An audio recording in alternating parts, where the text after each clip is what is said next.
나누고 있습니다. 그런데 지난주와 그 지지난주, 그러니까 2주 동안은 어린이 주일과 어버이 주일이 이렇게 있어서 하박국서를 나누지는 못했습니다. 그래서 오늘부터 또 하박국서를 나누게 됩니다.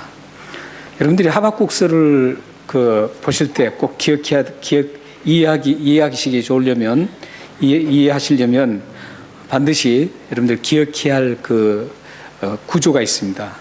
그 구조가 지난번에도 잠깐 말씀드렸듯이 하박국서는 하박국 선지자가 하나님 앞에 질문을 합니다.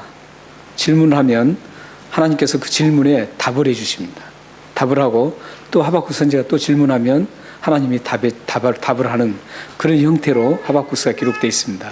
그래서 여러분들이 이 하박국서를 잘 이해하시려면 그런 구조를 잘 보시면서 이게 하나님이 왜 이 말씀을 하셨는가, 왜 이 선지자는 또 그 말씀을 듣고 또 이런 질문을 했는가, 이걸 이해하시면서 하박국서를 보면 하나님의 뜻을 여러분들이 정확하게 파악하고 그 하나님의 뜻을 여러분 삶 속에 잘 적용할 수 있는 그런 말씀으로 자리 잡을 수가 있습니다. 이미 우리들은 1장에서 하박국 선지자가 하나님 앞에 질문한 것을 보았고 또 하나님께서 거기에 대한 답변을 하신 것을 여러분들이 다 보았습니다. 함께 나누었습니다. 그리고 이제 1장 마지막 부분에서 또 다시 이 하박국 선지자가 하나님 앞에 질문을 하는 그 내용까지 저희들이 나눴습니다. 근데 오늘 이 2장 초반절, 여기는 이제 하박국 선지자가 두 번째 하나님 앞에 질문했던 그 질문에 대해서 하나님이 그 질문에 답하는 모습이 바로 오늘 우리가 나누게 될 그 말씀입니다. 이 말씀을 보면은 2장 그 시작절에 이제 하나님께서 그 질문에 대한 답을 하시는데 이 2장에 오늘 본문 속에서 가장 핵심적인 키워드가 있습니다. 핵심적인 그 말씀이 반드시라는 말씀입니다. 3절의 끝에 나옵니다. 3절 끝에 보면 지체되지 않고 반드시 응하리라. 이 반드시라는 말이 여기에서는 가장 중요한 단어입니다. 대부분 그 중요한 단어는 명사로 표현되는데 여기에서는 지금 부사가 가장 중요한 단어로 지금 등장하고 있습니다. 상당히 성경에서 특이한 케이스입니다. 이렇게 반드시 이루어진다는 것은 하나님께서 반드시 이루신다는 그런 뜻이죠. 반드시라는 단어는 이럴 때 쓰죠. 어떤 약속을 했습니다. 약속을 했을 때 그 약속이 꼭 이루어질 때 그걸 반드시라고 씁니다. 그리고 약속뿐만 아니라 어떤 사건이 반드시 성취될 때 그것을 반드시를 붙입니다. 그래서 반드시라는 것은 어떤 약속이 이루어지고 또한 어떤 사건이 이루어지는 것을 사용할 때 이 반드시라는 단어를 사용합니다. 그래서 하나님의 말씀은 이 하나님께서 약속하신 말씀들이 성경에 굉장히 많이 기록되어 있는데 하나님의 여기 약속하신 말씀은 반드시 이루어진다는 겁니다. 그래서 오늘 이 말씀도 지금 하나님께서 지금 하박국 선지자에게 반드시 응하리라는 그런 약속의 말씀입니다. 그래서 이 반드시 하나님께서 말씀하신 것은 반드시 이루어집니다. 여러분들이 다음에 돌아가시면, 예수를 믿은 여러분들이 돌아가시면 반드시 어디 갑니까? 천국 갑니다. 예수 그리스도께서 우리를 위해서 십자가에 죽으시고 3일 만에 부활하신 것을 믿으면 어떻게 됩니까? 여러분들의 모든 죄를 다 용서받을 수 있습니다. 이게 하나님의 약속입니다. 이 약속은 하나님이 하신 모든 약속은 반드시 성취됩니다. 믿으십니까? 하나님께서 이렇게 약속하신 것이 반드시 이루어지는 그 이유가 있습니다. 그 이유가 민수기 23장 19절에 기록하고 있습니다. 한번 보겠습니다. 한번 읽겠습니다. 시작. 하나님은 사람이 아니시니 거짓말을 하지 않으시고 인생이 아니시니 후회가 없으시도다. 어찌 그 말씀하신 바를 행하지 아니하시며 하신 말씀을 실행하지 않으리시다. 저기 보면 사실 옛날 성경이 좀 번역이 좀 잘 된 것이 있는데 하나님은 사람이 아니시니 거짓말을 하지 않으시고, 저 부분에 옛날 성경은 어떻게 되시냐면은 실언치 아니한다 이렇게 돼 있습니다. 실언치. 그게 좀 더 나은 그 번역입니다. 그러니까 번역을 할 때 좀 잘된 부분도 있고, 예전에 잘 됐던 게 좀 잘못된 부분도 있고 그럽니다. 어쩔 수 없습니다. 사람이 하는 작업이기 때문에. 근데 이 부분에서는 거짓말을 하지 않으시고, 이것보다는 원어에도 보면 실언치 않는다. 뭐냐면은 허튼 말을 하지 않으신다는 겁니다. 반드시 하나님은 이루신다는 겁니다. 하나님이 하신 말씀은 허튼 말이 없다는 겁니다. 실언하는 말이 없다는 겁니다. 반드시 그것은 성취될 말씀이라는 겁니다. 그리고 또 보십시오. 인생이 아니시기 때문에 하나님은 후회함이 없으시다는 것이죠. 후회함이라는 것은 어떨 때 있습니까? 내가 좀 했는데 잘못되었을 때. 그렇게 할 건데 그랬다. 후회하는 것이죠. 근데 하나님은 그런 게 없다는 겁니다. 사람은 아무리 완벽한 사람도 꼭 후회하게 돼 있습니다. 반드시 후회가 있습니다. 그러나 하나님은 완벽하게 모든 일을 진행하시고 계획하시고 그것을 이루시는 분이기 때문에 후회함이 없으시다는 겁니다. 여러분들이 섬기시는 하나님이 바로 이런 하나님이세요. 그리고 보십시오. 하나님이시기 때문에 말씀하신 바를 행하지 않으시며 하신 말씀을 실행하지 않을 수 없다는 겁니다. 완벽하게 다 이루신다는 겁니다. 그래서 하나님께서는 약속을 하셨는데 굉장히 많은 수없는 약속을 하셨습니다. 이 약속들 하나하나를 분명히 반드시 꼭 이루십니다. 단 하나도 그것을 약속을 이루지 않을 것이 없습니다.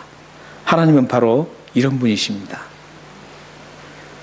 그래서 이 약속을 하나님은 어디에 기록하고 계시죠? 이 하나님 말씀에 기록했습니다.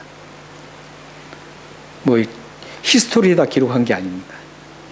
국어에다 기록한 게 또 아니고 오직 살아계신 이 하나님 말씀 성경에 기록을 했습니다. 하나님의 약속이 이 성경에 무수하게 약속들이 그 약속들로 기록되어 있습니다. 이 약속을 여러분들이 알기 위해서 성경을 보는 겁니다.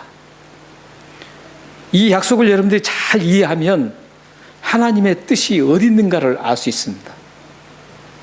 많은 분들이 기도해서 하나님의 뜻을 찾는데 그게 아닙니다. 기도해서 자기가 하나님의 뜻을 찾겠다고 기도하는데 그 기도 속에서는 자기가 생각하는 것들이 더 많을 수 있습니다. 하나님의 뜻이 아닌 자신이 생각하는 것을 기도 응답 받았다라고 하나님 뜻이라고 가겠다라고 이렇게 얘기할 수가 있습니다. 그러나 그것은 잘못된 하나님의 뜻을 찾는 방법입니다.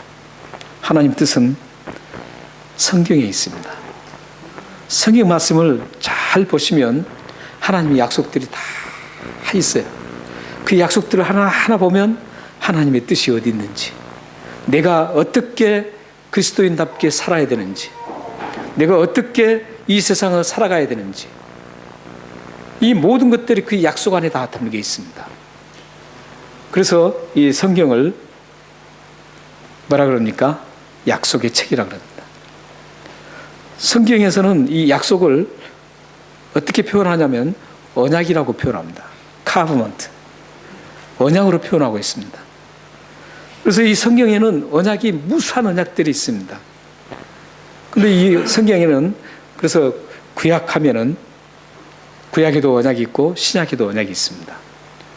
구약의 언약을 첫 언약이라고 합니다. 성경에 옛 언약이라고 기록되지 않고 첫 언약이라고 합니다. 그러니까 올드 테스먼트, 뉴 테스먼트 해가지고 올드라 그러니까 그것은 옛날 언약인가 보다. 그게 아닙니다. 그게 아니라 성경에는 분명하게 첫 언약이라고 합니다. 첫 언약은 아담과 하와하고 맺었던 그 언약을 말합니다. 그 언약이 파괴되고 죄가 이 세상에 들어왔습니다. 그래서 이제 새 언약이 등장하게 됩니다. 옛 언약으로 인해서 사람이 이제 사망 선고를 받았기 때문에 그 죽음에서 건져줄 수 있는 그 새 언약을 하나님께서 주십니다. 그게 신약에 기록된 새 언약 맞습니다. 이 옛 언약과 새 언약의 차이점도 있습니다. 어떤 차이점이냐면 옛 언약은 우리가 죄를 다 지었기 때문에 죽을 수밖에 없습니다. 그래서 이 죄를 용서할 분 메시아 예수 그리스도를 이 땅에 보내주시겠다. 그러므로 그 오실 예수 그리스도를 바라보고 믿음으로 바라보고 기다리라. 이게 바로 옛 언약 구약 성경입니다. 그 신약 성경은 그럼 뭐냐? 오시겠다고 했던 그 예수님이 오셔서 십자가에 죽으시고 3일 만에 다시 부활하셔서 우리 모든 죄를 다 용서해 줬다. 그것을 믿는 모든 분들이 이제 영원한 생명을 받는다. 이게 새 언약입니다. 그게 신약 성경입니다. 이 성경의 새 언약과 또한 첫 언약 모두는 누가 중심이에요? 예수님이 중심입니다. 예수님이. 그래서 구약 성경도 예수님이고 신약 성경도 예수님입니다. 구약 성경은 오실 예수님이 우리를 구원하기 위해서 어떻게 오시는가 이걸 잘 지금 정리해 준 거고, 신약 성경은 그 오셨던 분이 그 구약에 오실 그 모든 모습으로 그대로 성취하신다. 그래서 우리의 구원을 완성하신 예수님이시다. 이걸 보여주는 게 바로 새 언약입니다. 그래서 우리는 이 반드시 이루어지는 그 언약의 말씀을 잘 기억해야 합니다. 구약 성경의 언약의 말씀, 신약 성경의 언약의 말씀을 여러분들은 잘 보고 그것을 많이 알아둬야 됩니다. 성경을 볼 때 그런 관점에서 보셔야 돼요. 그런 관점으로 보셔야지 무조건 읽는다고 되는 거 아닙니다. 가장 성경을 잘 볼 수 있는 방법이 바로 이 하나님의 언약 관계, 어떤 약속을 하셨고 이 약속을 했을 때 어떤 일이 일어나는가, 이 부분을 집중적으로 보면서 구약도 보고 신약도 보면 그 중심에 누가 있다 그랬죠? 예수님. 그 모습을 보고 여러분들이 말씀을 보면은 곁길로 가지 않고 바른 성경을 볼 수 있습니다. 오늘 우리가 함께 나누게 되는 말씀 2절에도 보면 하박국 선지자가 하나님께 말씀하신 언약의 말씀을 어떻게 하라 그러냐면은 그 약속의 말씀이죠. 약속의 말씀을 판에 명백히 기록하고 새기라, 이런 말씀입니다. 2절 말씀 보시면 여호와께서 내게 대답하여 이르시되 너는 이 묵시를 기록하여 판에 명백히 새기되 달리게 하면서도 읽을 수 있게 하라, 이렇게 있습니다. 이 묵시는 뭐냐면 하나님께서 약속한 말씀입니다. 근데 여기 보면 지금 두 가지 동사가 나오고 있죠. 기록하고 새기라. 그렇습니다. 기록을 이제 판에 기록하라 그랬죠. 그런데 이것은 어떤 큰 판에 기록하라는 게 아닙니다. 그 마음에 확실하게 새기라는 겁니다. 그리고 그걸 기억하라 그러죠. 기록하여 새기라 그러죠. 기록하여 새기라 그러는데 이 새기는 것도, 그것은 이 새기는 말씀에 대해서 여러분들이 그 영어 성경하고 같이 가지고 계신 분들은 뉴 인터내셔널 버전, NIV라 그러죠. 뉴 인터내셔널 버전 보면은 아주 이 원어하고 아주 비슷하게 잘 그 기록이 되어 있습니다. 우리 한글 성경은 약간 좀 뉘앙스가 애매합니다. 이 NIV, 뉴 인터내셔널 버전, 거기에 보면 이런 의미로 쓰였습니다. 하나님의 그 기록된 하나님의 말씀을 읽는 사람은 그 말씀을 전하기 위해 달려가야 한다, 이렇게 되어 있습니다. 그러니까 쏘된 용법을 썼거든요. 대트절 사용해가지고. 그 보면은 이 말씀을 좀 잘 정리해 보면 그렇습니다. 이 기록을 하라 그런 것은 그 단순히 기록하고 새기라는 그런 뜻이 아니라는 겁니다. 기록하라, 새기라 이런 뜻은 어떤 뜻이냐면 그 말씀을 기록했던 그 하나님 말씀을 받았으면 그 말씀을 가지고 그것을 전하기 위해서 달려가라 이런 뜻입니다. 그러니까 여러분들은 이 말씀을 대하고 여러분들 마음판에 새긴단 말이죠. 새겼으면 그걸 가만히 가지고 있으라는 그런 얘기가 아닙니다. 이 말씀을 달려가서 누구인가 죽어간 사람들에게 전해라는 것. 이것을 이제 예수님은 마지막에 그러잖아요. 너희들이 예루살렘과 유대와 사마리아와 땅끝까지 이르러 내 증인이 되라. 이 말씀을 하시죠. 바로 지금 이 하박국서에서는 예수님이 그 말씀하신 그 말씀을 이미 지금 여기서 지금 기록하고 있는 것. 우리가 이 말씀을 받았으면, 생명을 얻는 그 구원의 말씀을 받았으면 그 말씀을 가지고 죽어가는 사람들에게 달려가서 전해야 된다는 것. 달려가라는 거예요. 이 말씀 가지고 달려가야 됩니다. 하나님의 뜻을 전해야 되는 겁니다. 여러분은 지금까지 무엇을 가지고 어디를 향하여 달려가고 있었습니까? 여러분의 얄팍한 지식을 가지고 성공을 위해서 달려갔습니까? 아니면 여러분의 얄팍한 지혜를 가지고 더 많은 것을 움켜잡기 위해서 달려갔습니까? 더 많은 재산을 모으기 위해서 헐떡이며 달려가고 있지는 않습니까? 여러분이 달려가는 그 모습은 사실은 잘못된 건 아닙니다. 여러분들이 지금 재산을 위해서 또한 성공을 위해서 달려가는 그 자체는 절대 잘못이 없습니다. 성경은 열심히 달려가라고 우리에게 권면하고 있습니다.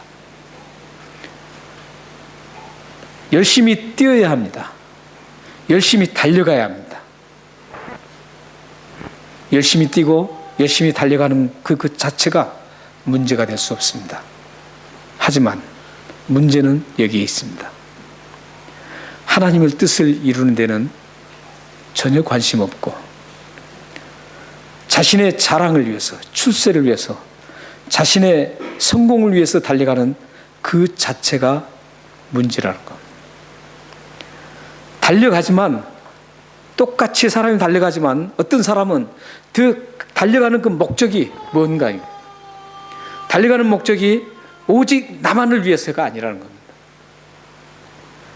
우리가 달려가고 또 모든 것을 하나님으로 또 받은 그 목적은 하나님의 말씀이 선포되고 하나님의 영광을 위해서 그 사용해야 된다는 겁니다. 그 목적을 위해서 달려가야 된다는 겁니다. 그 목적을 위해서 달려가면 전혀 문제될 것 없습니다. 사랑하는 여러분들이 이런 목적을 가지고 달려가시길 바랍니다. 만약 여러분들이 하나님의 뜻을 팽개치고 자신만을 위해서 달려가고 있었다면 지금 멈춰야 합니다. 왜냐하면 2절, 3절 말씀에 보면 멈춰야 할 이유가 나옵니다. 멈춰야 될 이유가 있습니다. 우리 3절 한번 같이 읽어보겠습니다. 왜 멈춰야 되는지 읽어보겠습니다. 자, 시작. 이 묵시는 정한 때가 있나니 그 종말이 속히 이르겠고 결코 거짓되지 아니하리라. 비록 더딜지라도 기다리라. 지체하지 않고 반드시 응하리라. 여러분들이 지금 달려가는데 잘못 달려간다면 멈춰야 됩니다. 왜요? 정한 때가 있기 때문입니다. 여러분이 한없이 달려갈 수 없기 때문입니다. 여러분이 끝까지 달려갈 수가 없습니다. 오늘 말씀 보십시오. 종말이 속히 이르겠다고 합니다. 끝이 옵니다. 이것은 결코 거짓되지 않는다라고 말씀합니다. 확실하다는 겁니다. 생각으로는 좀 더딜지라도 생각으로는 좀 더딜지라도 그게 지치 않고 반드시 그날이 이루어진다는 것. 사랑하는 여러분, 왜 멈춰야 될까요? 여러분들은 그 달려가는 것이 영원하다고 생각하십니까? 그렇지 않습니다. 분명히 종말이 올 때가 있습니다. 멈춰야 할 때가 있습니다. 그때를 여러분들이 인식하고 멈춰야 합니다. 마치 겨울이 지나면 봄이 오듯이 하나님의 말씀이 성취되는 그날이 반드시 옵니다. 하나님이 정하신 이 날은 누구도 방해받지 않습니다. 이 날은 어떤 세력에게도 저지당하지 않습니다. 하나님이 정하신 그 날은 지연되거나 연기되는 일이 없습니다. 하나님이 이루시려고 하는 정한 날은 반드시 정확하게 옵니다. 사랑하는 여러분 모두가 하나님의 정하신 그 날이 분명하게 정확하게 온다는 사실을 인식하고 살아가시기를 소망합니다.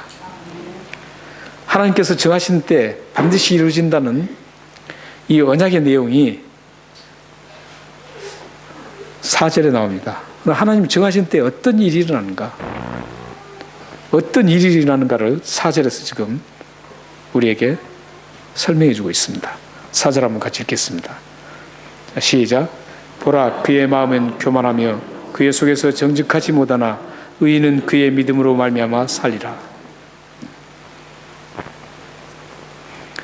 이 두 가지 결과가 나오죠. 두 가지 결과가 나오는데, 하나는 마음이 교만하고 그 속에 정직하지 못한 사람. 사실 여기에는 지금 멸망이라는 단어가 숨겨져 있습니다. 심판과 멸망이라는 단어가 지금 숨겨져 있습니다. 그리고 두 번째 또 단어가 있습니다. 문장이 나오죠. 의인은 그의 믿음으로 말미암아 살리라. 여기는 지금 숨겨진 게 없습니다. 여기 지금 그 마음은 교만하고 그 속에 정직하지 못하다. 이것은 그때 당시 하박국 선지자의 당시에 누구를 의미하냐면 바벨론을 의미합니다. 우리가 지금까지 계속 바벨론에 대해서 많이 들어오셨죠. 이 하박국서를 하시면서 바벨론이 어떻게 지금 사용되고 있습니까? 하나님에 의해서 하나님의 백성들이 잘못하니까 징계의 도구로 이 바벨론을 들었습니다. 채찍으로 들었습니다. 그러면 이 바벨론이 하나님이 나를 채찍으로 들었었구나. 그래서 겸손하게 어디 정복을 해도 무자비하지 않게 그렇게 정복을 했어야 됩니다. 어떻게든 정복을 할 수가 있거든요. 하나님 뜻이면. 그런데 그 바벨론이 정복했을 때 어떻게 했습니까? 우리가 봤지 않습니까? 아주 처참하게 만듭니다. 그리고 끝내는 어떻게 합니까? 자기들의 힘이 신으로 여겼죠. 하나님으로 여긴 거예요. 자기들이 이렇게 할 수 있었던 건 자기들의 힘이라고 생각했습니다. 그래서 자기들의 힘이 무한히 어떤 것도 다 이길 수 있다고 그걸 신으로 여겼습니다. 우리도 자칫하면은 그렇게 갈 수가 있습니다. 내가 잘 나간단 말이죠. 잘 나가면 나의 능력이 하나님을 덮어버릴 수가 있어요. 하나님을 메모시키고 자기의 그 능력이 드러나서 그 신으로 바뀔 가능성도 있습니다. 여러분, 우리가 조심해야 될 문제입니다. 그래서 여기 보면은 지금 바벨론이 교만하다는 겁니다. 하나님 앞에 채찍으로 들으면 쓰임 받았으면 겸손해야 되거든요. 정직하지 못하다는 것. 그래서 이 숨어 있는 단어는 그래서 이 바벨론은 멸망한다 이런 뜻입니다. 그러나 지금 하나님 백성 이스라엘 백성들은 지금 그런 고통 중에 있지만 바벨론의 정복으로 인해서 처참한 지경에 있지만 그들은 하나님의 백성이기 때문에 하나님 안에 있기 때문에 의인이 돼서 그 믿음으로 그들은 살리라고 말씀합니다. 이 말씀은 사실은 4절 말씀은 그 여러 군데 신약성경 3군데 인용을 하고 있습니다. 로마서 1장 17절과 갈라디아서 3장 11절, 히브리서 10장 38절에 인용합니다. 근데 그 인용할 때 굉장히 중요하게 인용합니다. 어떻게 인용하냐면은 생명을 얻는 방법이 어떤 방법인가를, 영원한 생명을 얻는 방법은 어떤 방법인가를 얘기할 때 이 말씀을, 하박국서 말씀을 인용을 합니다. 그러니까 의인이라는 것은 우리가 어떤 선한 일을 막 해서 의인이 된다는 거 아닙니다. 그런 일을 해서 의인이 되는 거 아니라 하나님의 은혜로 우리를 예수 믿게 만드시고 우리 안에 성령님이 내주하셔서 예수를 나의 주인으로 고백하게 만드시고, 그러므로 해서 내가 주님을 믿게 되고 그 믿음으로 인해서 나의 죄가 용서되는 것. 내가 죄가 하나도 없다는 게 아니라 예수님의 공로로 내 죄가 다 용서받는 것을 의인이라고 합니다. 용서받은 사람을. 그래서 성경은 그렇지 않습니까? 요로마 3장 20절 보면 의인은 없나니 한 사람도 없다 그랬거든요. 이 세상에 의인은 한 사람도 없습니다.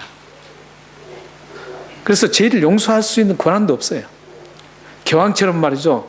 죄를 용서할 권한이 없어요. 우리 모두는 다 죄인이기 때문에 오직 용서를 구할 분은 예수 그리스도밖에 없어요.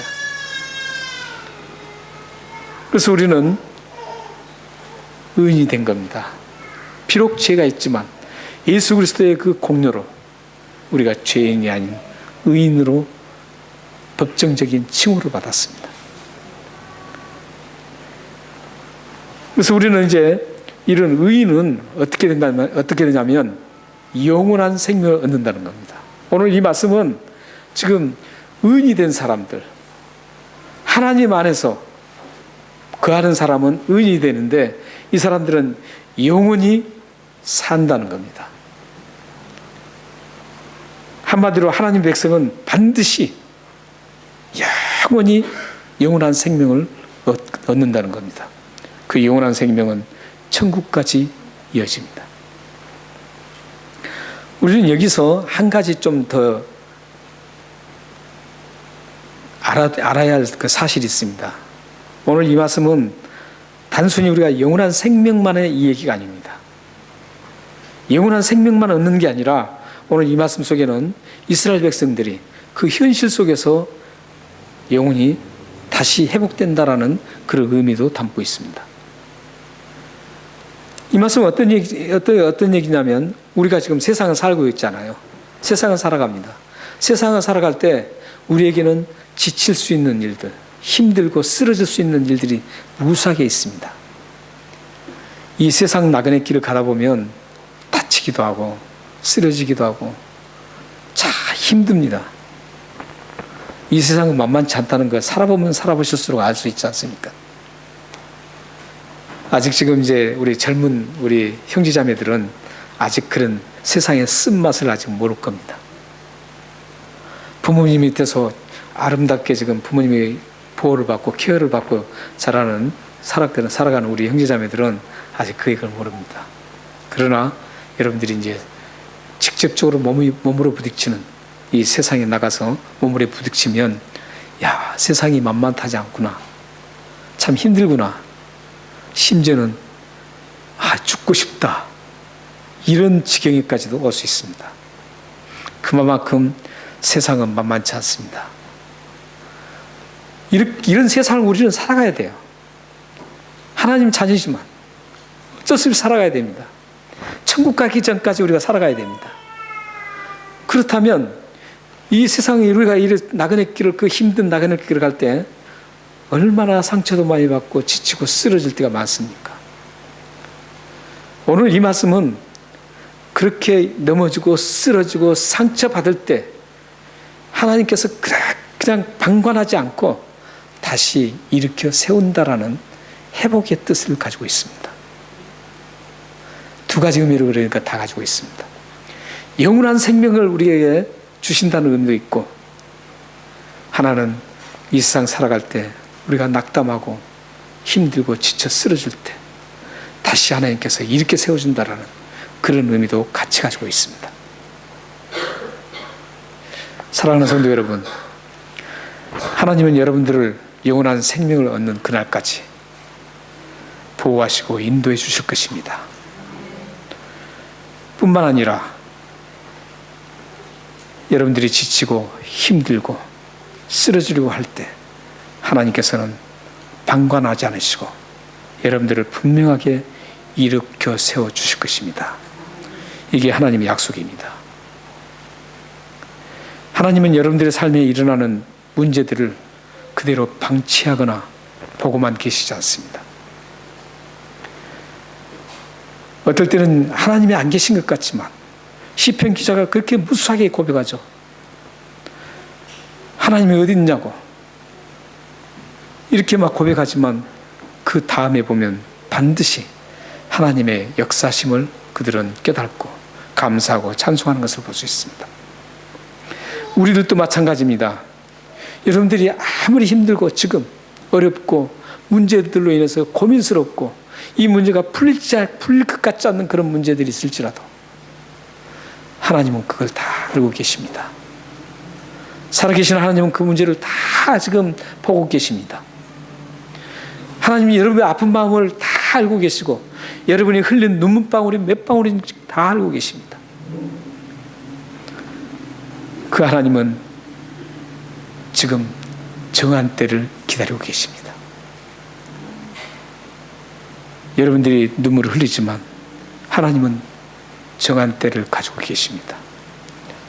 반드시 오는 그 때를 가지고 계십니다. 그리고 하나님께서는 가장 적절한 하나님의 때에 하나님께서 그때 움직이기 시작합니다. 그리고 하나님의 능력을 드러내십니다. 여러분은 그 하나님이 움직이시고 능력을 드러내는 그때 하나님의 때 여러분들은 확실하게 볼 수 있는 것이 있습니다. 아, 하나님이 지금 움직이고 계시는구나. 하나님의 능력이 대단하시구나. 생각지도 못한 그런 문제들, 그 능력을 하나님 발휘하셔서 도저히 이루어질 수 없었던 것 같은데 하나님께서 그걸 깔끔하게 해결해 주시는구나. 이걸 여러분들은 분명하게 목격하게 될 것입니다. 문제는 하나님의 때입니다. 하나님 때가 언제인지 우리는 알 수 없습니다. 그리스도가 이 땅에 오시는 것이 언제인지 모르는 것처럼 여러분들의 고난을, 여러분들의 문제들을 해결해 주신 그때도 우리는 모릅니다. 그래서 저희들이 마음이 아프고 힘든 겁니다. 그러나 분명한 것은 하나님은 반드시 여러분을 그대로 방치해 두지 않는다라는 겁니다. 말씀을 한 구절 보고 이제 마치겠습니다. 시편 43편 5절입니다. 함께 읽겠습니다. 시작. 내 영혼아 내가 어찌하여 낙심하며 어찌하여 내 속에서 불안하는가. 너는 하나님께 소망을 두라. 그가 나타나 도우심으로 말미암아 내 하나님을 여전히 찬송하리로다. 사실 5절만 띄었지만 그 전 구절을 보면 이 지금 고라자손이 지었던 이 시편이 그냥 이루어진 시가 아닙니다. 그 앞에 보면 하나님과 함께 그 성소에 같이 그 무리들이 이 사람이 잘 나갈 때였었어요. 잘 나갈 때 말이죠. 그 많은 사람들이 말이죠. 하나님이 계신다라고 막 했어요. 그리고 성소에 막 같이 가서 예배도 드리고 그랬습니다. 그런데 이분이 막 완전히 처참하게 되었습니다. 처참하게 됐을 때 사람들이 뭐라 그러냐면은 너 하나님이 어디 있느냐 이렇게 지금 말하는 겁니다. 얼마나 괴로웠겠습니까? 여러분들도 그런 괴로움에 쌓일 수 있습니다. 물론 다른 사람이 하나님이 어디 있느냐 이렇게 말은 듣지 않을지라도 스스로가 하나님이 어디 있느냐 이렇게 외칠 수가 있습니다. 지금 이 시편 말씀을 기록한 이 시편 찬양을 기록한 말씀을 기록한 분은 지금 그런 지경에 있었습니다. 같이 잘 나갈 때는 함께 막 하면서 하나님이 살아계신다라고 막 했는데 이 사람이 쫄딱 처참하게 되니까 너 하나님이 어디 있느냐 이런 지경에 빠졌습니다. 지금. 그랬을 때 지금 고백하는 게 지금 저 고백입니다. 아무리 그럴지라도 내 영혼아 낙심하지 말며 어찌하여 내 속에 불안하는가. 너는 하나님께 소망을 두라. 이 소망이 정말 중요합니다. 여러분들이 낙담하고 힘들고 그럴 때 소망을 어디에다 두냐는 참 중요합니다. 대부분 이렇죠. 대부분 이렇습니다. 그 문제 본질을 뚫고 나가는 데 소망을 둡니다. 그 문제를 이기는 것에 소망을 둬요. 뭔 문제가 닥쳤어요. 그리고 굉장히 힘들어요. 근데 그 힘들고 그 문제를 극복하는 데 모든 소망을 둡니다. 그것은 이 말씀과 다르죠. 하나님께 소망을 두는 겁니다. 그러니까 여러분 문제가 딱 닥치잖아요. 그러면 그 문제를 바라보지 말고 하나님을 바라보셔야 돼요. 모든 것을 하실 수 있는 하나님. 나를 지금도 다 알고 계시고 나를 지금 나의 아픔을 알고 계시는 그 하나님을 바라보면서 그 하나님이 어떻게 해주실 것인가 소망을 두고 바라봐야 되는 겁니다. 그렇게 되면 어떻습니까? 그가 나타나 도우심으로 말미암아 내 하나님을 여전히 찬송하리로다. 사랑하는 여러분, 지금은 지치고 힘들어 쓰러질 것 같지만 절망하지 마십시오. 포기하지 마십시오. 마치 겨울이 지나면 봄이 오듯이 여러분의 힘든 날들이 지나가고 기쁨으로 하나님을 찬송하며 감사하는 그날이 반드시 올 것입니다. 그날을 소망하며 오늘 시편 43편 5절 말씀을 붙잡고 하나님께 소망을 들고 힘있게 감사하며 살아가시기를 주님의 이름으로 축원합니다. 기도하겠습니다.